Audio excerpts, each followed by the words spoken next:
Ya, Pak, ini PPKM darurat kan sudah masuki minggu kedua ya Pak, udah di akhir ini Pak. Evaluasi dari Ya, Aprindo Jateng seperti apa Pak? baik. Selamat siang ya.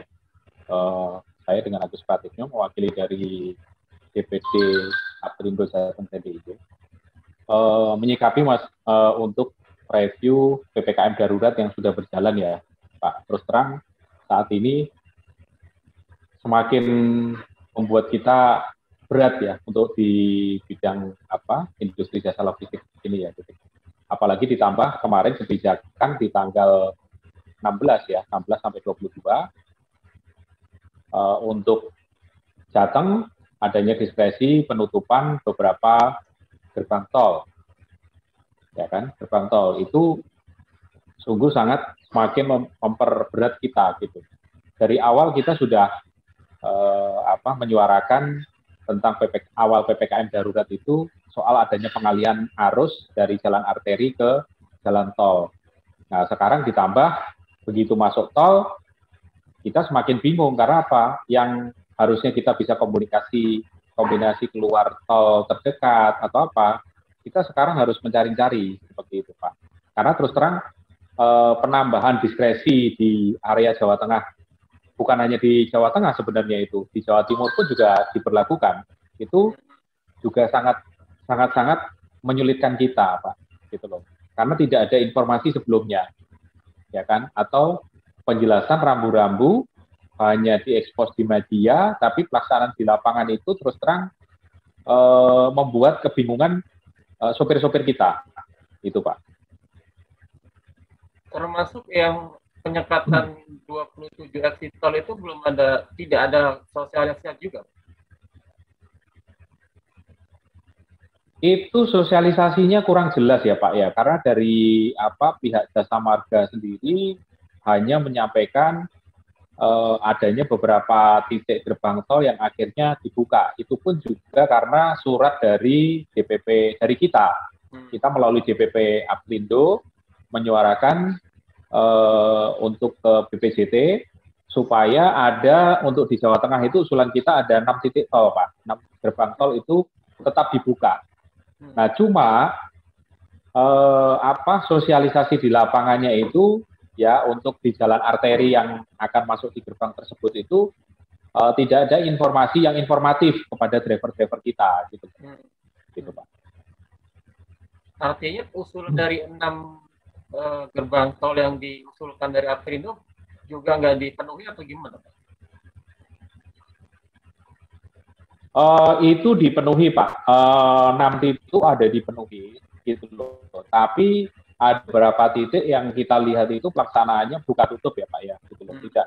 Saya kurang hafal semuanya seperti itu. Tapi dari 6 usulan kita itu memang bisa diterima oleh mereka, ya kan? Untuk menuju 6 titik tersebut yang informasi di lapangannya itu kan jelas Pak, seperti itu. Kalau boleh tahu 6 titik itu mana aja Pak yang diusulkan Pak?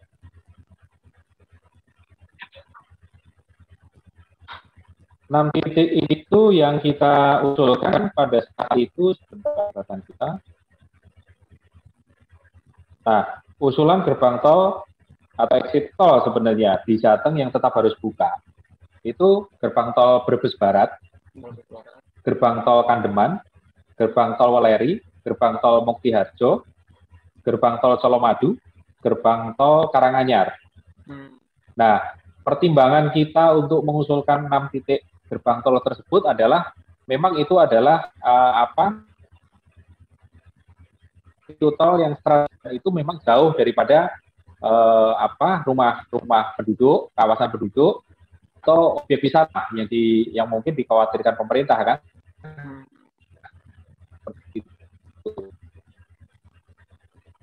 Sampai hari tetap dibuka ya Pak untuk yang 6 titik itu?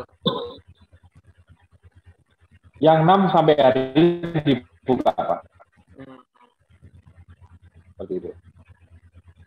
Pak, dari 2 minggu PPKM darurat ini, apakah dari teman-teman Aprindo Jateng ada kos tambahan Pak? Karena ketidakpastian rute akhirnya kan menambah kos untuk eh, rute-rute yang tidak pasti, Pak.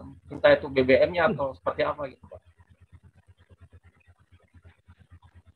Otomatis sih dengan adanya penambahan ini ya, adanya diskresi di lapangan yang dilakukan di lapangan oleh uh, pihak kepolisian, ini otomatis sangat-sangat justru menambah ya gitu loh. Di jalan arterinya saja sudah banyak pengalihan, sekarang masuk di tol, ya kan?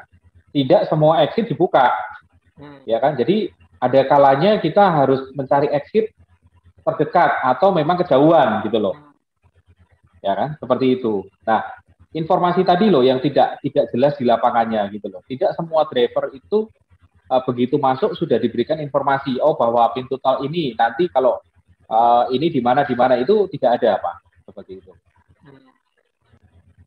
Jadi mungkin bisa kasih gambaran Pak, gambaran kos tambahan dari yang normal itu berapa persen kenaikan dengan PPKM darurat ini Pak?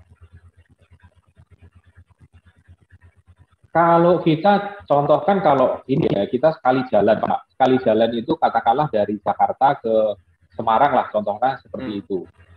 Biasanya teman-teman pengusaha truk ini kan melakukan strategi kombinasi Pak antara jalan arteri dan jalan tol. Mereka ibaratnya sampai di Cikampek, gerbang tol Cikampek mereka melalui jalan arteri, ya kan? Atau kalau memang mau nambah kos dikit mereka lewat Cipali Pak, ya kan? Lewat Cipali. Nah mereka bisa turun Kanci atau turun di Palimanan, ya kan? Atau turun di Pejagan. Yang terjadi saat ini Palimanan Pejagan tidak dibuka. Ya kan, kalaupun dia harus masuk tol Pak, sudah terlanjur masuk tol dari Cikampek melalui Cipali, mereka akan keluar itu di Brebes. Nah, sedangkan apabila mereka mau melanjutkan ke Semarang, ada pengalian lagi Pak di Tegal. Mau nggak mau kan dari Brebes Barat, dia masuk tol, keluar nanti di Kandeman Pak. Nah, itu secara nominal aja dari Brebes Barat sampai di mana Kandeman itu 131.500 untuk truk kategori 3. Seperti itu. Nah, itu biaya itu, Pak. Itu customer tidak mau tahu, Pak. Iya. Ya kan? Itu kan kita mesti telan gitu loh. Nah, sedangkan kalau sudah masuk tol, Pak, otomatis secara biaya kita nambah biaya tolnya. Secara biaya bahan bakar otomatis juga berpengaruh, Pak, nambah. Dari segi maintenance cost, kalau sudah namanya masuk tol Pak, itu juga berpengaruh terhadap ban Pak. Ya kan penggunaan ban akan cepat aus seperti itu.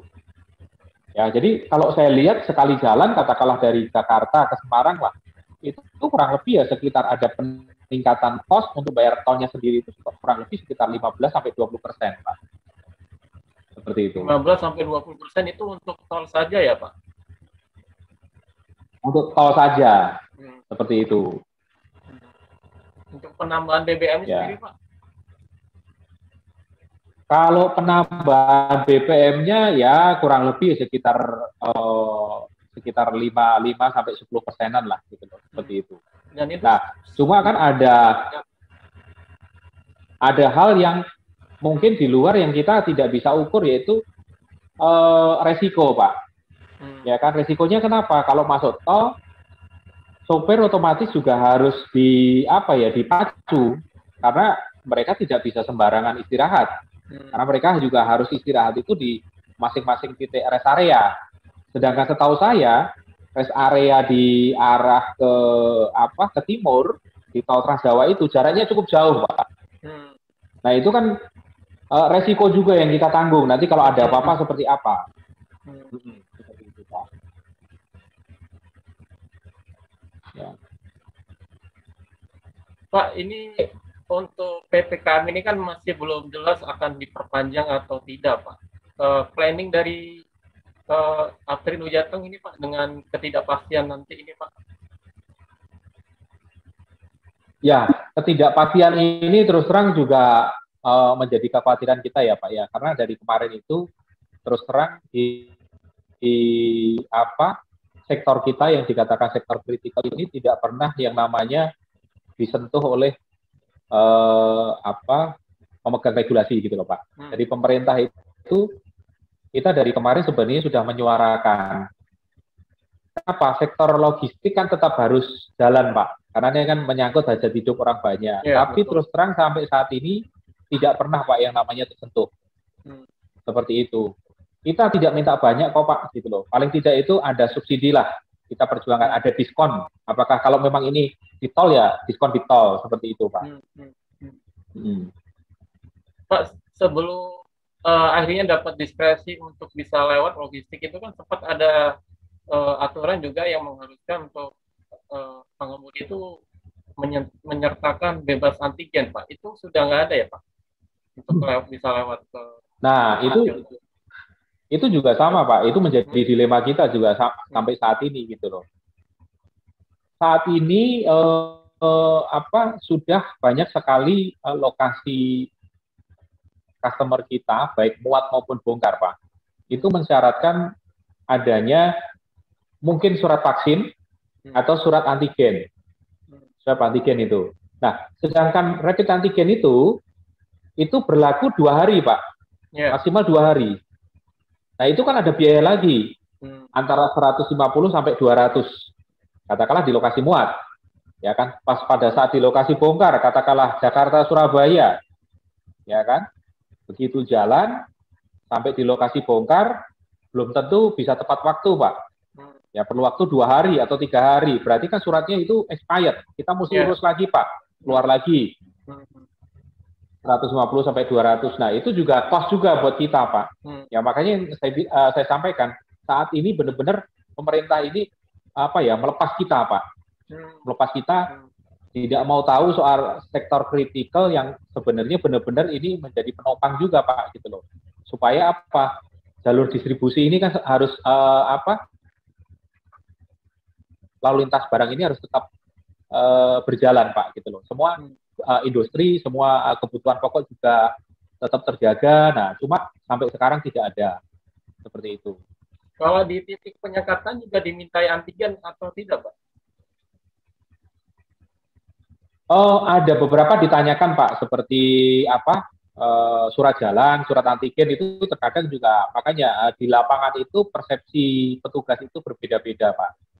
Ya kan, terkadang dimintain, terkadang enggak, terkadang diminta surat vaksin, seperti itu. Ya, itu yang membuat kita ini di lapangan ini bingung Pak gitu. Sebenarnya itu diskresi ini masing-masing wilayah itu tahu nggak sih poin-poinnya apa aja yang mesti dicek seperti itu. Nah itu tidak ada yang namanya keseragaman, ya kan, antar daerah berbeda.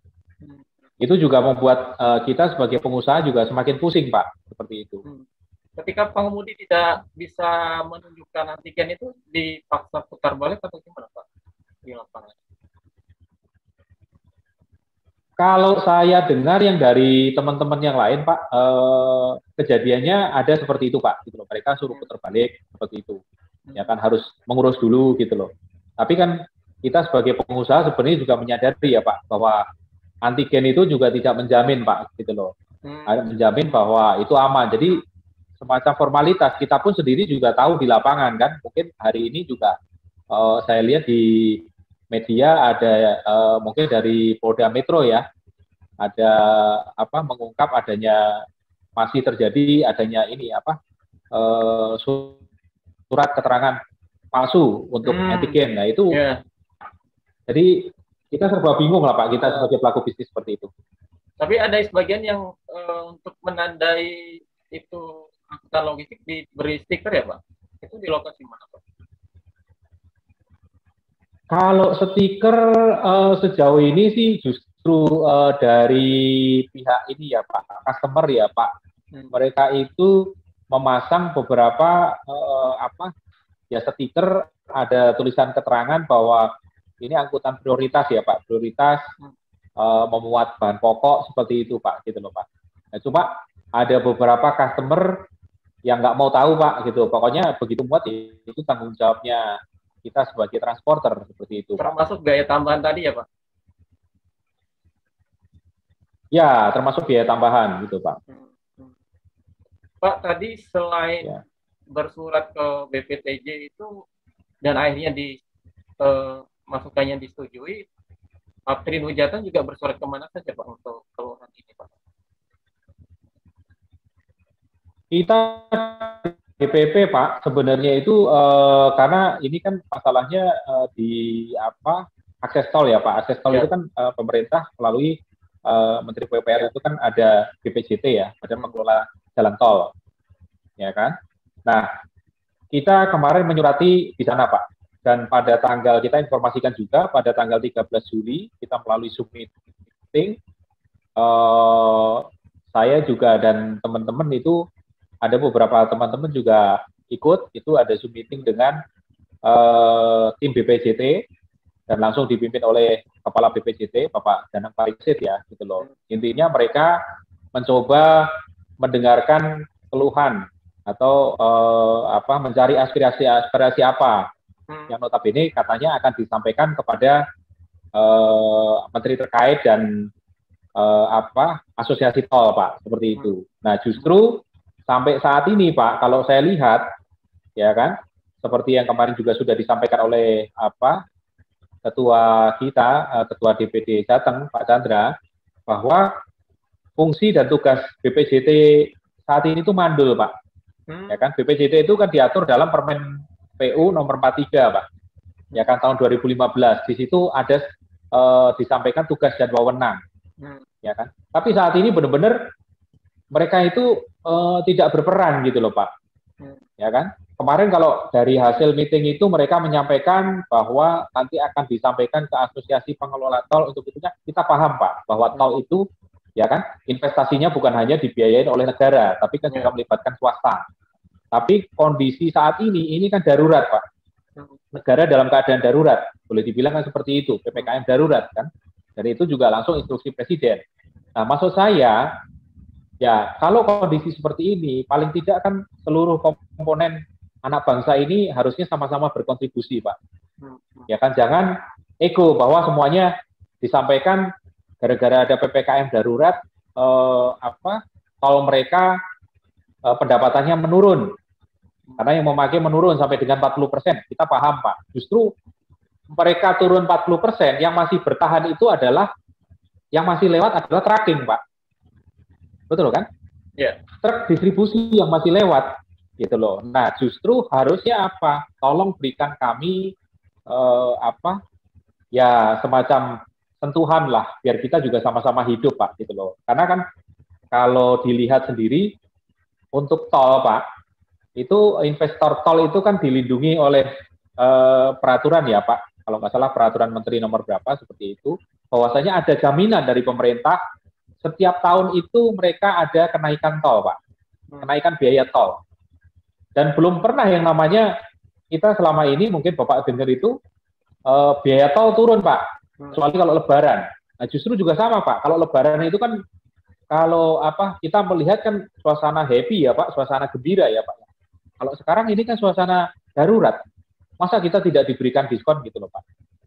Ya kan? Nah, kita minta nih peran aktif daripada BPJT. Yang sampai saat ini itu tidak ada, Pak. Hanya perannya apa? Kemarin memberikan pemberitahuan, apa yang disampaikan melalui surat kita untuk buka tol, buka. Tapi kan akhirnya, menurut kita pengusaha ini lucu, Pak. Ya kan? Kita suruh masuk tol, ya sudah. Ya silahkan menanggung biayanya. Seperti itu. Artinya dalam kasus ini, tidak punya kuasa gitu, Pak, untuk terkait penyekatan ini Pak ya, mereka.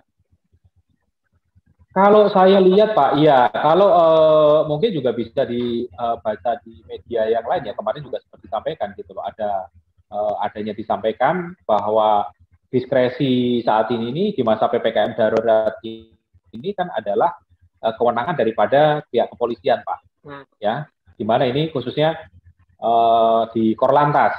Seperti itu. Kami paham Pak, gitu loh, bahwa diskresi ini. Tapi kan paling tidak kita sebagai pengguna tol itu kan harus mengadu kemana Pak, kalau tidak ke BPJT, seperti itu, ke pemerintah gitu loh, ya kan.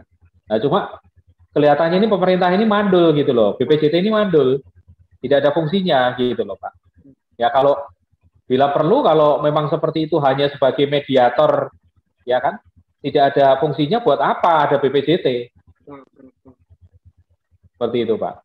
Baik, terakhir Pak Agus, ini kan ada kemungkinan diperpanjang sampai akhir Agustus ya, akhir Juli maksud saya. Itu masih panjang dan mungkin akan menambah masih panjang lagi, akan menambah kos baru untuk teman-teman Aktrinus Jateng, atau upaya dari teman-teman Aktrinus Jateng, Pak?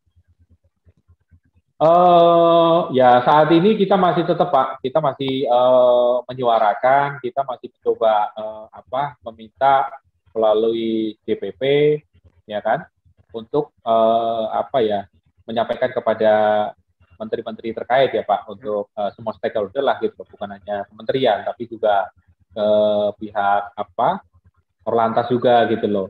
Ini bagaimana gitu loh dengan nasib kita Pak gitu loh. Sektor kritikal ya kan. Kita ini benar-benar boleh dibilang kita bisnis yang dimana kita juga membawa barang-barang yang dibutuhkan, sangat dibutuhkan, seperti teman-teman ada yang bawa obat-obatan seperti itu. Tapi tetap Pak, kita tidak punya keistimewaan dengan kondisi darurat seperti ini. Nah, tetap kita